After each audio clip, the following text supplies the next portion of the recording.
तर विद्यार्थी मित्रांनो, आपण kinetics of rotational motion, rotational dynamics already बघितलेला आहे, ज्यामध्ये आपण 4 क्वांटिटीचा स्टडी केलेला आहे, ज्यामध्ये रेडियस वेक्टर आहे, अँग्युलर डिस्प्लेसमेंट आहे, अँग्युलर वेलॉसिटी आहे, अँग्युलर ॲक्सेलरेशन आहे.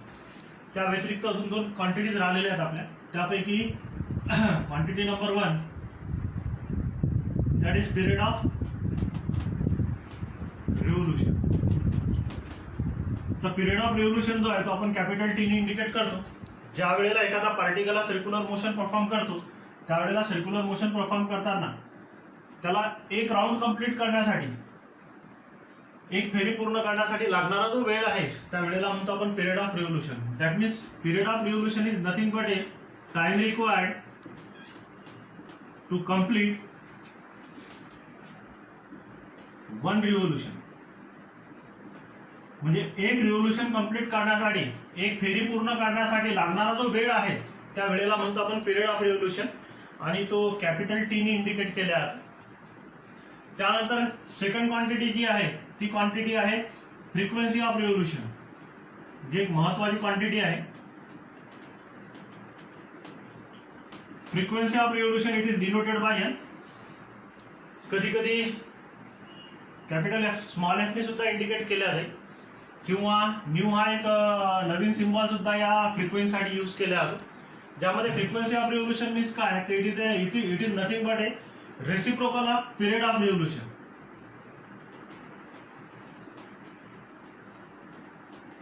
Reciprocal of period of revolution means period of रिव्होल्यूशनचा जर तुम्ही रेसिप्रोकल घेतला, पिरियड ऑफ रिव्होल्यूशनचा जर तुम्ही रेसिप्रोकल जर घेतला तर त्या रेसिप्रोकलला फ्रिक्वेन्सी ऑफ रिव्होल्यूशन सुद्धा म्हटलं जातं. That means n equals to 1/t.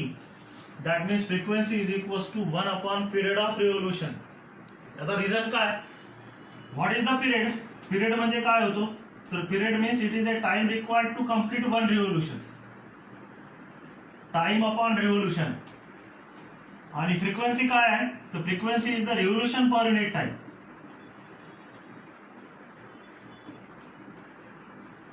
म्हणजे फ्रिक्वेन्सीला असे डिफाइन करता येईल आपल्याला, the number of revolutions per unit time.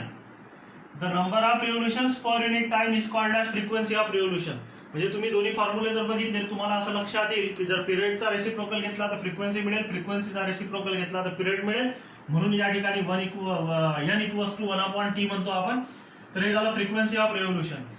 फ्रिक्वेन्सीचा SI युनिट तुम्हाला माहित आहे, the SI unit of frequency is hertz. फ्रिक्वेन्सीचा SI युनिट आहे हर्ट्स. आणि पिरियडच्या बाबतीत तर काही सांगायची गरजच नाही, कारण पिरियड हा एक टाइम आहे. टाइमचं SI युनिट जे आहे ते सेकंद, त्यामुळे पिरियडचं जे SI युनिट असेल ते सुद्धा सेकंद राहणार आहे. आता यामध्ये आपल्याला सगळ्या क्वांटिटी ज्या आपण आतापर्यंत बघितलेल्या आहेत त्या सगळ्या क्वांटिटी मधले काही इंटर रिलेशन असणारे जे फॉर्म्युले आहेत, जे फॉर्म्युले आपण ऑलरेडी 11th मध्ये डिस्कस केलेले आहेत, पण ज्यांचं आपल्याला 12thच्या सिलेबसमध्ये काम पडेल त्या फॉर्म्युल्यांचं इंटर रिलेशन आपण सध्या बघणार आहे. ज्यामध्ये व्हेरियस फॉर्म्युले आहेत, ज्यामध्ये लिनियर मोशन, सर्क्युलर मोशन यांच्यामध्ये जे अनालॉगस क्वांटिटी आहे त्यामधले सुद्धा इंटर रिलेशन्स आहेत. आता हे इंटर रिलेशन्स कोणकोणते आहेत, ज्यामध्ये बेसिकली आपण स्टार्ट करतोय फर्स्ट वन, लिनियर वेलॉसिटी आणि अँग्युलर वेलॉसिटी मधलं एक रिलेशन आहे. ज्यामध्ये आपण पहिल्यांदा घेऊ लिनियर वेलॉसिटी आणि अँग्युलर वेलॉसिटी. या दोघांमधलं एक इंटर रिलेशन आहे, जे इंटर रिलेशन महत्वाचं आहे, जे ऑलरेडी आपण बघितलेलं आहे, v equals to r omega. हे जर आपल्याला वेक्टर फॉर्म मध्ये लिहायचं असेल तर vector v is equals to vector omega cross vector r लिहिता येईल आपल्याला. मीन्स ओमेगा आणि r यांचा क्रॉस प्रोडक्ट जर घेतला तर वेलॉसिटी वेक्टर आपल्याला या ठिकाणी मिळतो. यामध्ये आपल्याला असं सांगता येईल की जर एखादा पार्टिकल सर्क्युलर मोशन जर परफॉर्म करत असेल तर तिघांच्या डायरेक्शन्स कशा असतात. Radius vector is always directed away from the centre along the radius. हा झाला रेडियस वेक्टर. अँग्युलर वेलॉसिटीची डायरेक्शन कोणती असते, जर हा पार्टिकल अँटी क्लॉकवाईज डायरेक्शन मध्ये रोटेट होत असेल तर angular velocity will be in this direction, या डायरेक्शन मध्ये असेल, म्हणजे पेनाच्या डायरेक्शनला असेल. मग या ठिकाणी लिनियर वेलॉसिटीची डायरेक्शन कोणती, लिनियर वेलॉसिटी जी आहे ती अलॉंग द टँजंट असते, म्हणजे या माझ्या बोटाच्या डायरेक्शनला असेल. म्हणजे तिघही एकमेकाला परपेंडिक्युलर आहेत आणि क्रॉस प्रोडक्टचा रूल फॉलो करतात. त्यानंतर पुढे next one, second one, relation between angular velocity and period of revolution. Period of revolution आणि अँग्युलर वेलॉसिटी मधलं रिलेशन, म्हणजे आपल्याला घ्यायची आहे अँग्युलर वेलॉसिटी आणि पिरियड ऑफ रिव्होल्यूशन. आता अँग्युलर वेलॉसिटी आणि पिरियड ऑफ रिव्होल्यूशन मधलं एक रिलेशन आहे जे ऑलरेडी आपण 11th मध्ये डिस्क्राईब केलेलं आहे. Omega equals to 2π/t. This is also the important relation. हे सुद्धा इम्पॉर्टंट रिलेशन आहे. ज्याप्रमाणे v equals to r omega एक रिलेशन आहे, त्याचप्रमाणे ओमेगा इक्वल्स टू 2π/t एक महत्वाचं रिलेशन आहे, लक्षात घ्या.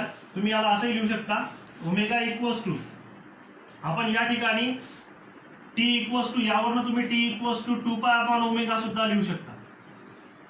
आणि यामध्ये ओमेगाची व्हॅल्यू जर तुम्ही v/r जर सबस्टिट्यूट केलं तर परत तुम्हाला एक रिलेशन मिळतं, t is equals to 2πr/v. म्हणजेच अँग्युलर वेलॉसिटी आणि पिरियड मधला सुद्धा हा एक रिलेशन तुम्हाला मिळेल. Omega equals to 2π/t. ओमेगाच्या ऐवजी यावर आपण v/r सबस्टिट्यूट केला तर r वर जाईल आणि याप्रमाणे इथे मिळेल तुम्हाला 2πr/v. This is also the relation between angular velocity and period of revolution. आणि त्याचबरोबर पिरियड ऑफ रिव्होल्यूशन आणि लिनियर वेलॉसिटी मधलं सुद्धा एक रिलेशन आपल्याला या ठिकाणी मिळालेलं आहे. त्याचबरोबर फ्रिक्वेन्सीचा या सगळ्यांसोबत सुद्धा एक रिलेशन आहे. Frequency and angular velocity. आता यामध्ये फ्रिक्वेन्सी आणि अँग्युलर वेलॉसिटी मधलं रिलेशन काय, तर ऑलरेडी आपल्याला माहित आहे. What is the frequency? Frequency is the reciprocal of period. आणि पिरियडचा हा जर फॉर्म्युला यामध्ये जर आपण रेसिप्रोकल करून जर ठेवला तर आपल्याला या ठिकाणी n इक्वल्स टू काय लिहिता येईल, इट विल बी द ω/2π. आणि या रिलेशनवरनं आपल्याला असं सांगता येईल की ओमेगा इक्वल्स टू 2πn. हा सुद्धा एक महत्वाचा फॉर्म्युला आहे जो आपल्याला न्यूमेरिकल सॉल्व्ह करताना वापरायचं काम पडेल. तर ओमेगा इक्वल्स टू 2πn हा एक फॉर्म्युला महत्वाचा आहे. यावरच आपल्याला अल्फाचं एक रिलेशन पुटअप करता येतं. अल्फा इक्वल्स टू काय होतो, तर change in angular velocity upon time. That means ω2 minus ω1/t. That means it will be the 2πn2 minus 2πn1 upon t, because omega equals to 2πn. Final angular velocity ω2 काय लिहिता येईल या relation मधनं, तर 2πn2. ω1 लिहिता येईल 2πn1 आणि यामध्ये 2π जर कॉमन काढला आपण तर it will be the 2πn2 minus n1/t. This will be the final expression for angular acceleration. Angular acceleration आणि फ्रिक्वेन्सी मधलं सुद्धा हे रिलेशन आहे. हे सगळे इंटर रिलेशन आपल्याला पुढे वापरायचं काम पडेल, त्यामुळे इंटर रिलेशन नोट डाऊन करा. तर हे झालं ज्या व्हेरियस फिजिकल क्वांटिटी आहेत सर्क्युलर मोशन आणि रोटेशनल मोशन मध्ये येणार आहे त्यांच्यामधलं एक इंटर रिलेशन आपण या ठिकाणी बघितलं. हे इंटर रिलेशनचे फॉर्म्युले आपल्याला पुढे कामात पडणार आहे. याचबरोबर आपण सर्क्युलर मोशनशी रिलेटेड असणारी अजून एक फिजिकल क्वांटिटी बघितली होती, ज्या फिजिकल क्वांटिटीला आपण सेंट्रिपिटल ऍक्सलरेशन म्हटलं होतं.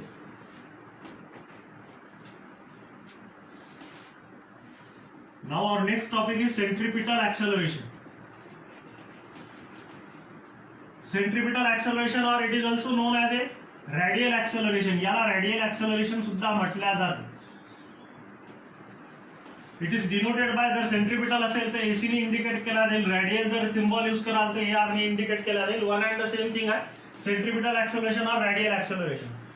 आता हे ऍक्सलरेशन काय असतं, तर युनिफॉर्म सर्क्युलर मोशन मध्ये जनरली हे ऍक्सलरेशन तयार होतं. सर्क्युलर मोशन मध्ये म्हटलं तरी चालेल, युनिफॉर्म सर्क्युलर मोशन मध्ये हे ऍक्सलरेशन तयार होतं. असं ऍक्सलरेशन ज्याची direction he toward the centre आहे.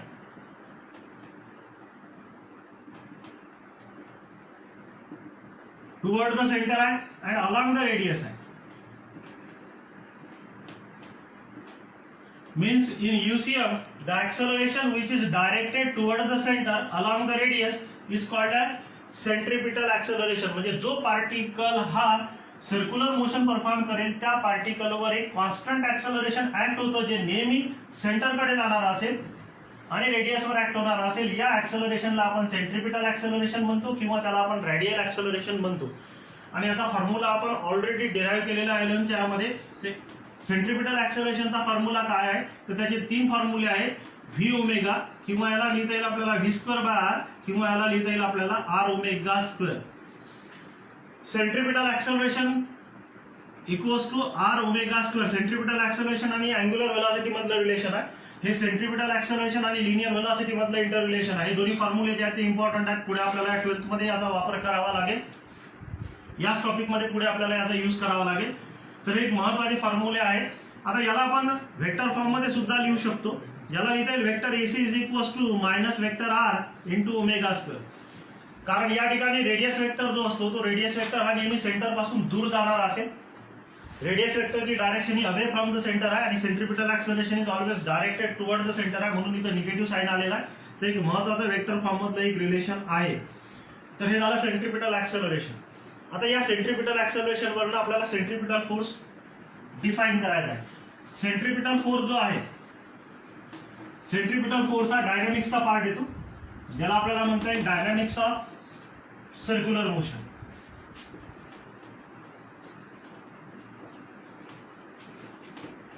आता डायनॅमिक्स ऑफ सर्क्युलर मोशन काय होतं? डायनॅमिक्स म्हणजे फोर्स आणि त्याचे कॉजेस, म्हणजे एखाद्या मोशन मध्ये फोर्स कसा ऍक्ट होतो आणि त्यामुळे काय काय फिजिकल क्वांटिटीज डेव्हलप होतात यांचा स्टडी या डायनॅमिक्स मध्ये येतो. आता डायनॅमिक्स ऑफ सर्क्युलर मोशन मध्ये दोन महत्वाचे फोर्स आहेत. त्यापैकी पहिला फोर्स आहे सेंट्रिपिटल फोर्स, ज्याला शॉर्टकट मध्ये आपण CPF ने इंडिकेट करू, आणि सेकंड आहे सेंट्रिफ्युगल फोर्स. तो लेटर ऑन पाहता येईल आपल्याला. The first one centripetal force. आता तुम्हाला माहिती आहे according to the Newton second law of motion force is equals to mass into acceleration. म्हणजे ज्या ज्या ठिकाणी फोर्स अप्लाय कराल त्या त्या ठिकाणी ऍक्सेलरेशन जनरेट होईल. मग हा सुद्धा फोर्स आहे. हा फोर्स कॉज झालेला असेल, हा फोर्स जनरेट झालेला असेल. हा फोर्स जनरेट होण्याला कारणीभूत काय आहे तर सेंट्रिपिटल ऍक्सेलरेशन. किंवा असंही म्हणता येईल की असा फोर्स ज्यामुळे सेंट्रिपिटल ऍक्सेलरेशन डेव्हलप होतं त्या फोर्सला आपण सेंट्रिपिटल फोर्स म्हणतो. मग हा फोर्स कसा असेल, या फोर्सची डायरेक्शन कशी असेल, तर या रिलेशनवरून आपल्याला असं सांगता येईल की ज्या डायरेक्शनला ऍक्सेलरेशन असेल त्याच डायरेक्शनला फोर्स असेल. मग त्याचप्रमाणे सेंट्रिपिटल फोर्सची डायरेक्शन कोणती, जी सेंट्रिपिटल ऍक्सेलरेशनची डायरेक्शन आहे. आणि ऑलरेडी आपण म्हटलेलं आहे की centripetal acceleration is always directed towards the centre of the circle. सर्कलच्या सेंटरकडे जाणारं हे ऍक्सेलरेशन आहे. म्हणजे आता अर्थ डेफिनेटली हा जो फोर्स आहे सेंट्रिपिटल फोर्स आहे हा सुद्धा या रिलेशनवरनं ऍक्सेलरेशनची डायरेक्शन म्हणजे फोर्सची डायरेक्शन, मग सेंट्रिपिटल ऍक्सेलरेशनची जी डायरेक्शन तीच सेंट्रिपिटल फोर्सची डायरेक्शन. म्हणून या ठिकाणी आपल्याला असं डिफाईन करता येईल, याची डेफिनेशन अशी म्हणता येईल की युसीएम मध्ये युनिफॉर्म सर्क्युलर मोशन मध्ये असा फोर्स, परत सेंट्रिपिटल ऍक्सेलरेशन प्रमाणे असा फोर्स ज्याची डायरेक्शन जी आहे ती टुवर्ड द सेंटर आहे. It is always directed toward the centre and along the radius.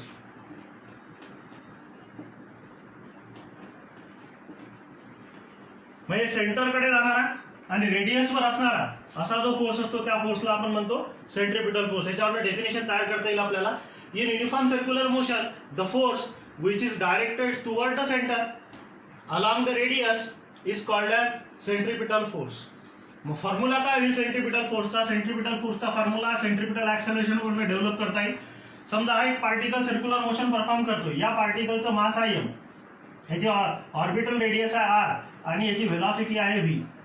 मग आपल्याला माहिती आहे सेंट्रिपिटल फोर्सचा फॉर्म्युला काय लिहिता येईल आपल्याला, तर CPF is equals to mass आहे त्याचा m आणि सेंट्रिपिटल ऍक्सेलरेशनचे आपल्याकडे 3 फॉर्म्युले अवेलेबल आहेत, पण 2 मोस्टली इम्पॉर्टंट आहेत. त्यातला फर्स्ट यूज करू आपण v²/r. म्हणजे याचा जो फॉर्म्युला तयार होतो तो होतो mv²/r. आणि next one m into centripetal ऍक्सेलरेशनचा दुसरा फॉर्म्युला आहे जस्ट याच्याच आधी मी तुम्हाला सांगितलं r⍵². म्हणजे आता एक सेकंड फॉर्म्युला तयार होतो mr⍵². म्हणजे सेंट्रिपिटल फोर्सचे 2 फॉर्म्युले आहेत, एक आहे mv²/r आणि mr⍵². जर तुम्हाला वेक्टर फॉर्म मध्ये हा लिहायचा असेल तर it can be written as a -m into vector r into ⍵². Again negative sign indicates that radius vector and this force is always oppositely directed. Radius वेक्टरची direction away from the centre असते, तर हा जो force आहे हा force सेंटरकडे जाणार असतो, म्हणून इथं निगेटिव्ह साइन आलेला आहे. तर हे झालं सेंट्रिपिटल फोर्स. आता सेंट्रिपिटल फोर्सचे आपल्याला काही एक्झाम्पल्स घेता येतील आणि याचे काही प्रॉपर्टीज आपल्याला या ठिकाणी बघता येतील. आता याचे एक्झाम्पल्स कोणकोणते आहेत? आता याच्या एक्झाम्पल मध्ये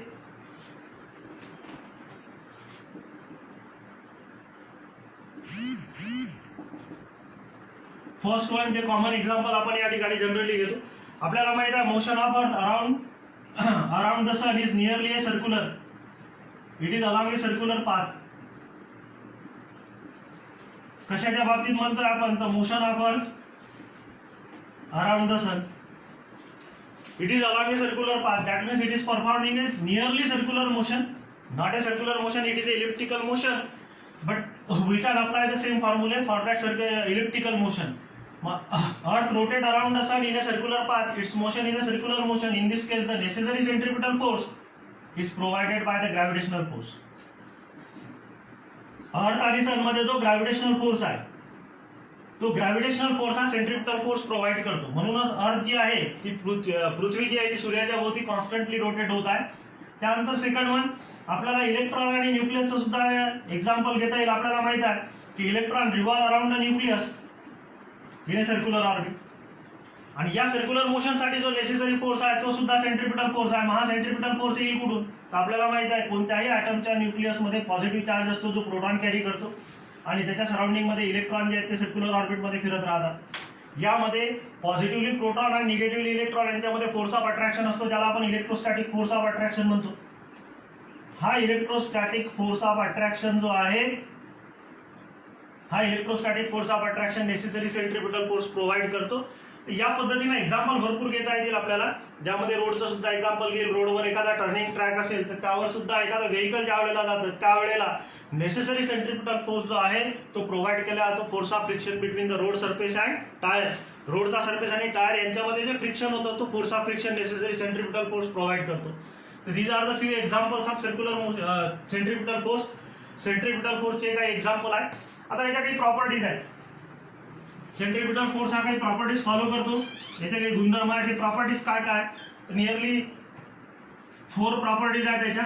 तर यामध्ये प्रॉपर्टीज ऑफ सेंट्रिपिटल फोर्स याची फर्स्ट प्रॉपर्टी काय सांगता येईल आपल्याला? तर सगळ्यात पहिली प्रॉपर्टी सांगता येईल की जी डायरेक्शन कुठे आहे तर it is always directed. It is directed towards the centre. सर्कलचा जो सेंटर असतो त्या सेंटरकडे डायरेक्शन असते त्याची. Number 2 it is a real force. हा जो फोर्स आहे हा फोर्स रिअल फोर्स आहे. Real force like gravitational force आहे, इलेक्ट्रोस्टॅटिक फोर्स आहे.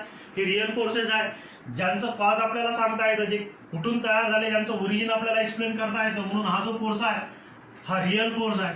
त्याच्यानंतर पुढे नेक्स्ट वर it help in maintaining युसीएम.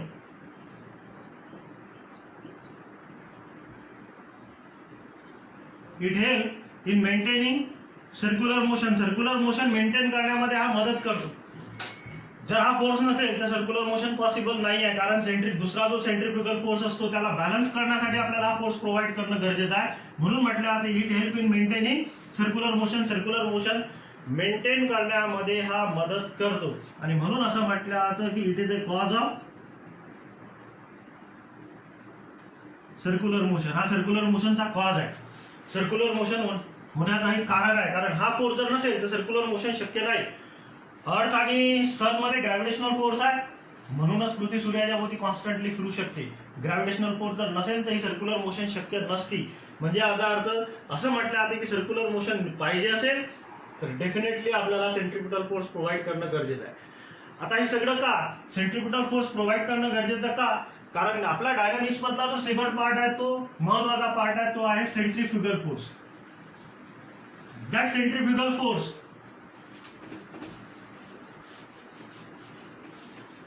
Is balance by the centripetal force. मग आपला सेकंड पार्ट जो आहे डायनामिक्स मधला तो आहे centrifugal force. Now centrifugal force याला CFF ने इंडिकेट करू आपण.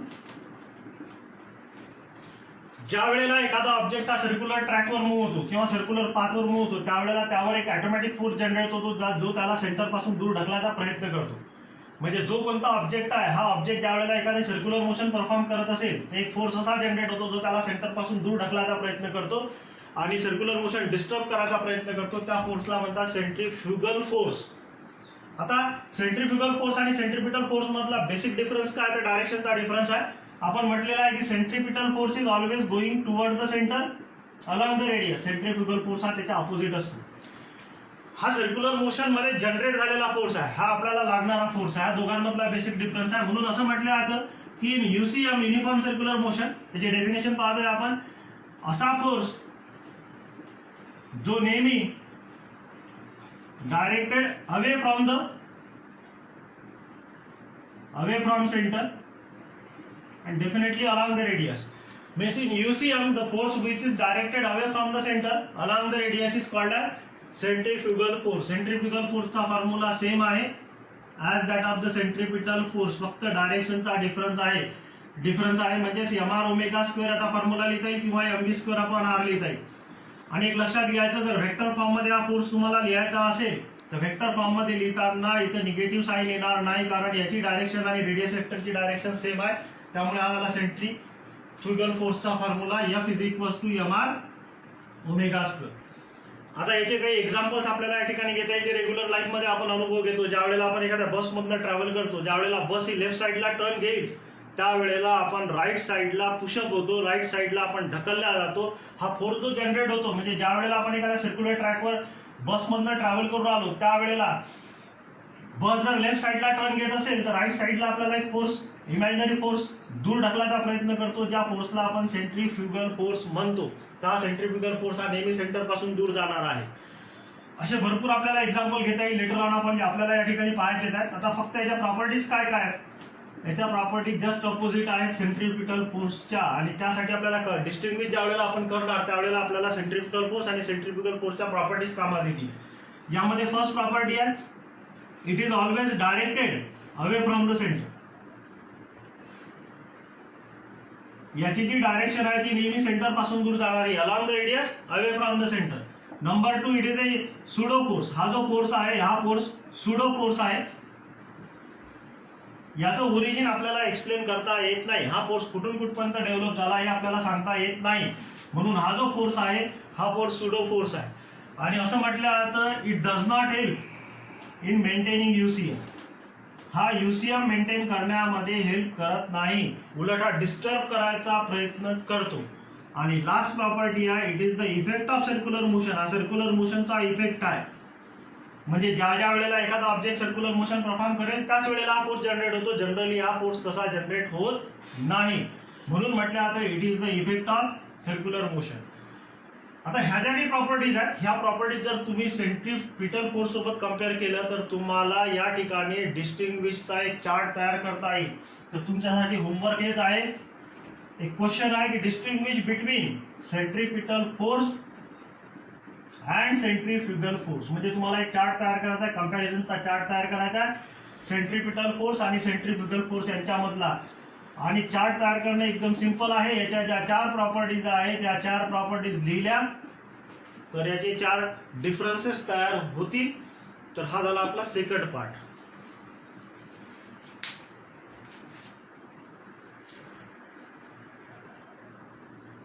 किती मिनिट काम आहे?